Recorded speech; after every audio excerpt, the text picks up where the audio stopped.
സംസ്ഥാനത്ത് മഴ കനക്കുന്നു. 2 ദിവസത്തിനുള്ളിൽ കേരളത്തിൽ കാലവർഷം എത്തിച്ചേരാൻ സാധ്യതയെന്നാണ് കേന്ദ്ര കാലാവസ്ഥാ വകുപ്പ് പ്രവചിക്കുന്നത്. അടുത്ത 7 ദിവസം വ്യാപക മഴയ്ക്കാണ് സാധ്യത. ഇന്ന് കണ്ണൂർ, കാസർഗോഡ് ജില്ലകളിൽ കേന്ദ്ര കാലാവസ്ഥാ വകുപ്പ് റെഡ് അലർട്ട് പ്രഖ്യാപിച്ചു. പത്തനംതിട്ട, കോട്ടയം, എറണാകുളം, ഇടുക്കി, തൃശൂർ, പാലക്കാട്, മലപ്പുറം, കോഴിക്കോട്, വയനാട് ജില്ലകളിൽ ഓറഞ്ച് അലർട്ടും നൽകിയിട്ടുണ്ട്. കോഴിക്കോട്, എറണാകുളം ജില്ലകളിൽ ശക്തമായ മഴയ്ക്കും കാറ്റിനും സാധ്യതയുണ്ടെന്ന് കേന്ദ്ര കാലാവസ്ഥാ വകുപ്പ് പ്രവചിക്കുന്നുണ്ട്. മഴ കനക്കുന്നതിന്റെ പശ്ചാത്തലത്തിൽ സംസ്ഥാനത്തെ വിവിധ വിനോദസഞ്ചാര കേന്ദ്രങ്ങളിൽ നിയന്ത്രണം ഏർപ്പെടുത്തി. കാസർഗോഡ് ജില്ലയിലെ വിനോദസഞ്ചാര കേന്ദ്രങ്ങൾ അടച്ചിട്ടതായി ജില്ലാ കളക്ടർ അറിയിച്ചിട്ടുണ്ട്. ബീച്ചുകളും റാണിപുരം ഉൾപ്പെടെയുള്ള വിനോദസഞ്ചാര കേന്ദ്രങ്ങളുമാണ് അടച്ചത്. കോഴിക്കോട്ടെ നദീതീരങ്ങൾ, ബീച്ചുകൾ എന്നിവിടങ്ങളിലേക്ക് സഞ്ചാരികൾക്ക് വിലക്കേർപ്പെടുത്തിയിട്ടുണ്ട്. മലയോര മേഖലകളിലേക്കും ചുരം മേഖലയിലേക്കും രാത്രികാല യാത്രാ നിരോധനം ഏർപ്പെടുത്തി. ഇടുക്കിയിലെ ജലാശയങ്ങളിലെ ജലവിനോദങ്ങൾ നിർത്തിവച്ചു. ക്വാറികളുടെ പ്രവർത്തനം മുന്നറിയിപ്പ് പിൻവലിക്കുന്നതുവരെ നിർത്തിവെക്കണമെന്നും ജില്ലാ കളക്ടർ അറിയിപ്പ് നൽകി. കള്ളക്കടൽ പ്രതിഭാസത്തിന്റെ ഭാഗമായി തിരുവനന്തപുരം, അതായത് കാപ്പിൽ മുതൽ പൂവാർ വരെ, കൊല്ലം,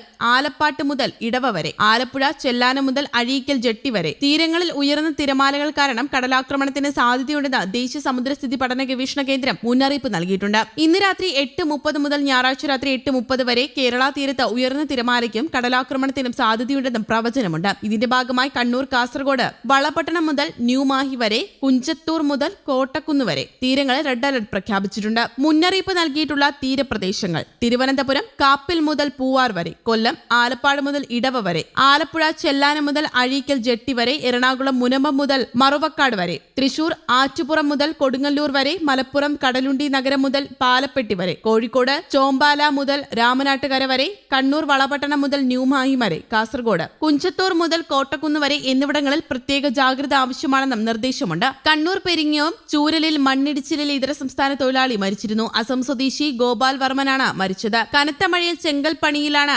മണ്ണിടിച്ചിലുണ്ടായത്. ടിപ്പർ ഡ്രൈവർ ജിതിന് പരിക്കേറ്റു. വെള്ളിയാഴ്ച വൈകുന്നേരം 5:30 അപകടം. മണ്ണിടിച്ചിൽ സമയത്ത് ക്വാറിയിൽ നിരവധി തൊഴിലാളികൾ ഉണ്ടായിരുന്നു. മൃതദേഹം പരിയാരം മെഡിക്കൽ കോളേജിൽ മോർച്ചറിയിൽ സൂക്ഷിച്ചിരിക്കുകയാണ്. ആലപ്പുഴ എടത്വയിൽ മരം വീണ വീട് തകർന്നു. തലവടി 20 ചിറ ഗീതാകുമാരിയുടെ വീടിന് മുകളിലേക്കാണ് കനത്ത മഴയിലും കാറ്റിലും വലിയ ആഞ്ഞിലിമരം കടപുഴകി വീണത്. വീട്ടിലുണ്ടായിരുന്നവർ അത്ഭുതകരമായി രക്ഷപ്പെട്ടു. പ്രായമായ അമ്മയും മകനും കൊച്ചുമകനുമായിരുന്നു വീട്ടിലുണ്ടായിരുന്നത്. കൊച്ചുമകൻ വൈദ്യുതി ലൈനിൽ നിന്നും തീ ഉയരുന്നത് കണ്ട് ഭയന്ന് വീടിനുള്ളിലേക്ക് ഓടിക്കയറുമ്പോഴായിരുന്നു മരം വീണത്. തൃശൂരിലും കനത്ത മഴയിൽ വീടിന് മുകളിലേക്ക് മരം കടപുഴകി വീണ മേൽക്കൂര തകർന്നു. വീടിനുള്ളിൽ ആളുകൾ ഉണ്ടായിരുന്നെങ്കിലും പരിക്കുകൾ ഏൽക്കാതെ രക്ഷപ്പെടുകയായിരുന്നു. ശക്തമായ മഴയിൽ കൊട്ടാരക്കര ഗണപതി ക്ഷേത്രത്തിലെ പാർക്കിംഗ് ഗ്രൗണ്ടിലെ പന്തൽ പൊളിഞ്ഞു വീണു. 3 കാറുകൾക്ക് കേടുപാടുകൾ സംഭവിച്ചു. ക്ഷേത്രോത്സവത്തിന് സ്ഥാപിച്ച പന്തലാണ് തകർന്നു വീണത്. ശക്തമായ കാറ്റിലും പേമാരിയിലും തലവടിയിൽ മരം വീണ് വീട് തകർന്നു. സംസ്ഥാന പാതയിൽ ഗതാഗതം തടസ്സപ്പെട്ടു. തലവടി പഞ്ചായത്ത് 11-ാം വാർഡിൽ 20 ചിറ ഗീതാകുമാരിയുടെ വീടിന് മുകളിൽ പ്ലാവ് മരം കടപുഴകി വീണ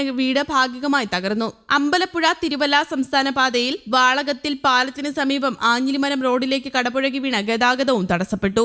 ന്യൂസ് ഡെസ്ക്, കേരള കൗമുദി.